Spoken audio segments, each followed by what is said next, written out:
نر اور مادہ کا ملاپ اپنی خواہش پوری کرنے کے لیے ہوتا ہے، اولاد پیدا کرنے کے لیے نہیں ہوتا. اس خواہش کو پورا کروا کے فطرت نسل کو بڑھا رہی ہے. بالکل ڈفرنٹ چیزیں دونوں، کوئی میچنگ نہیں ہے آپس میں.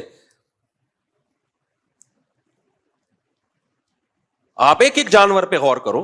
کچھوا مگرمچھ کیا کرتا ہے؟ منہ کھول کے بیٹھ جاتا ہے.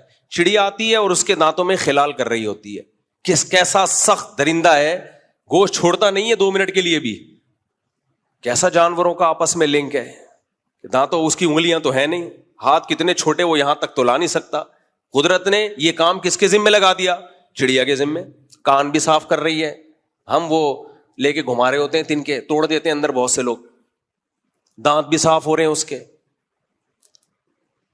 مینا انڈے دے رہی ہے، کوئی گھونسلہ نہیں بناتی، کوے کو بیوقوف بنا رہی ہے، وہاں جا کے انڈا دے رہی ہے. اور کتنا کیسا کام کرتی ہے مینا. کوا 1.5 ہوشیار، اور مینا کہتی ہے تو اگر 1.5 ہوشیار ہے تو میں 1.25 ہوشیار ہوں. کوے کو بیوقوف بنانا آسان نہیں ہے. آپ انڈیا سے دشمنی لے لو، کوے سے دشمنی نہ لینا. مودی سے دشمنی لے لو، آپ کوے سے دشمنی میں تو نہیں لیتا. آپ کسی کوے کو گھونسلے کو دیکھو، آپ ایسا ہوشیار ہوتا ہے، ذرا ایک چپل مار کے دیکھ لو آپ. ایسا ان کا سسٹم ہے نا. آپ کی ٹوپی کا کلر کوا یاد کر لیتا ہے. اس کلر کی ٹوپی والا کوئی بھی نظر آیا. میں ایک دفعہ گلشن اقبال اپنے دوست کے گھر کے باہر کھڑا ہوا ہوں، کوا آیا، میری ٹوپی اچک کے دوسرے گھر میں لے جا کے پھینک دی. میں نے کہا یہ کیا مذاق ہے یار. نہ یہ دیکھ رہے ہیں کہ مفتی صاحب ہیں، نہ یہ دیکھ رہے ہیں کہ تدریس کرتے ہیں، نہ خطیب، کچھ بھی. ٹوپی اٹھا لی اور پڑوسیوں کے گھر میں. انہوں نے بتایا کہ یار ہماری غلطی، یہاں کوئی درخت ہم نے کچھ چپل وپل مار دی تھی، تو اب جو بھی یہاں آتا ہے کوا انتقام لیتا ہے. لیکن مینا اپنے بچے کیسے پالتی ہے؟ وہ پہلے جائے گی کوے کے گھونسلے میں، اور اگر 6 انڈے پڑے ہیں نا تو 1 انڈا پہلے گرائے گی اور پھر اپنا انڈا رکھے گی وہاں پہ. کیوں گرائے گی؟ تاکہ کوے کو شک نہ ہو کہ یہ کچھ انڈے زیادہ لگ رہے ہیں. اتنی عقل کیا ایوالو ہو کے اس کھوپڑی میں آئی ہے. ایک جانور ہے، اتنی سمجھ پیدا ہو گئی اس کے اندر. وہ انڈا گرائے گی کہ بھئی تعداد اتنی ہو، پھر انڈا دے دے گی وہاں پہ. کوا جو آج تک پبلک کو بے وقوف بناتا رہا، ایسی ایسی چالاکیاں ہم نے کوے کو کی دیکھی ہیں، ایسی ایسی چالاکیاں. میں نے ایک دفعہ دیکھا چھت پہ کوا پراٹھا کھا رہا ہے، جو بچ گیا نا اسے گھسیٹتا ہوا لے کے جا رہا ہے اور اس کے اوپر ایک پتھر کا ٹکڑا رکھ دیا.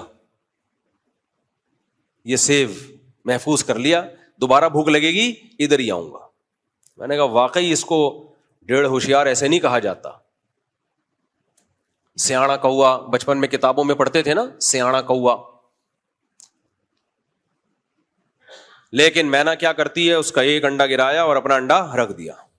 کوی جو ہے وہ مزے سے پالتی ہے انڈے کو، سیتی رہتی ہے. جب چوزا نکلتا ہے تو اپنا بچہ سمجھ کے کھلاتی ہے. تھوڑے دن میں اس کو اندازہ ہوتا ہے کسی نے کوئی بہت بڑی ٹوپی کرائی ہے مجھے.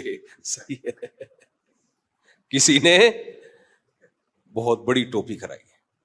پورا ایک کائنات میں مینجمنٹ ہے، نظام ہے بڑا خوبصورت.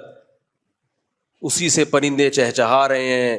آپ ان پرندوں کے گھونسلے بنانے کا طریقہ دیکھو یار. خدا کی قسم عقل اندھی نہ ہو گئی ہو، دل اندھے نہ ہو گئے ہو. تبھی قرآن کیا کہتا ہے؟ فَإِنَّهَا لَا تَعْمَى الْأَبْصَارُ وَلَكِنْ تَعْمَى الْقُلُوبُ الَّتِي فِي الصُّدُورِ. اللہ کہتے ہیں آنکھیں اندھی نہیں ہوتی، آنکھیں سب قدرت کے نمونے دیکھ رہی ہیں. وہ دل اندھے ہو جاتے ہیں جو سینوں میں چھپے ہوئے، انہیں بصیرت ختم ہو جاتی ہے، وہ دل اندھے ہو جاتے ہیں.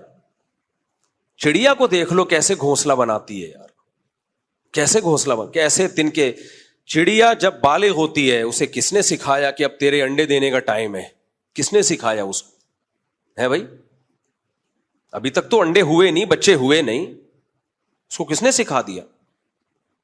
وہ تن کے اٹھا کے گھونسلہ بنانا شروع. چڑا بھی یہی کام کرتا ہے چڑیا کے ساتھ مل کے. بڑا مضبوط فیملی سسٹم ہے، دونوں مل کے پالتے ہیں. کیسا خوبصورت گھونسلہ بناتے ہیں. جنگلوں میں دیکھیں کیسے خوبصورت خوبصورت گھونسلے. پرندے سخت تنوں کو کاٹتے ہیں, کتنی محنت کرتے ہیں, ایسے ٹھک ٹھک ٹھک کر کے ہتھوڑے کی طرح کھود رہے ہوں گے تنا, اور ایسا خوبصورت بنا دیتے ہیں. اور ڈیفنس سسٹم کتنا بہترین. ایسے پرندے ہیں جنگلوں میں, ایک گھونسلہ دکھانے کا ہوتا ہے اور ایک رہنے کا ہوتا ہے. اس کو کس نے سکھایا؟ ایوالو ہو کے کتنی چیزیں ایوولوشن کے کھاتے میں ڈالو گے, ارتقاء کے کھاتے میں ڈالو گے. شاعر نے کہا نا, کب تک چھپو گے پیڑوں کی آڑ میں, کبھی تو ملو گے لنڈا بازار میں. اپنی محبوبہ سے کہہ رہا ہے کہ مجھ سے چھپتی ہو, بھاگی پھرتی ہو, لنڈا بازار تو کبھی نہ کبھی آنا پڑے گا نا.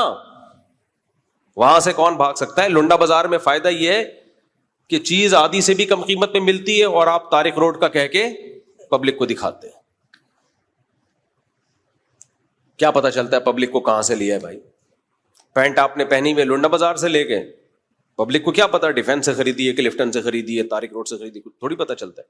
میں نے ایک دفعہ طارق روڈ سے خرید لیا اچھا والا بیگ لیدر کا, لوگ کہنے لگے لنڈے کا مال ہے. میں نے کہا بھائی لنڈے کا ہی لے لیتے, اچھا تھا یار, اوریجنل لیدر تھا. لوگ مان ہی نہیں رہے. ہم نے کہا ٹھیک ہے بھائی تمہاری مرضی. تو کب تک چھپو گے پیڑوں کی آڑ میں, کبھی تو ملو گے لنڈا بازار میں. تو بھائی کب تک جان چھڑاؤ گے, خدا کا انکار کرو گے, نبی صلی اللہ علیہ وسلم کا انکار کرو گے, ایک ایک چیز کہیں تو پھنسو گے, آ کے کہیں تو پھنسو گے. اور ماننا پڑے گا یہ آٹومیٹیکلی خود بخود یہ سب کچھ نہیں ہو سکتا.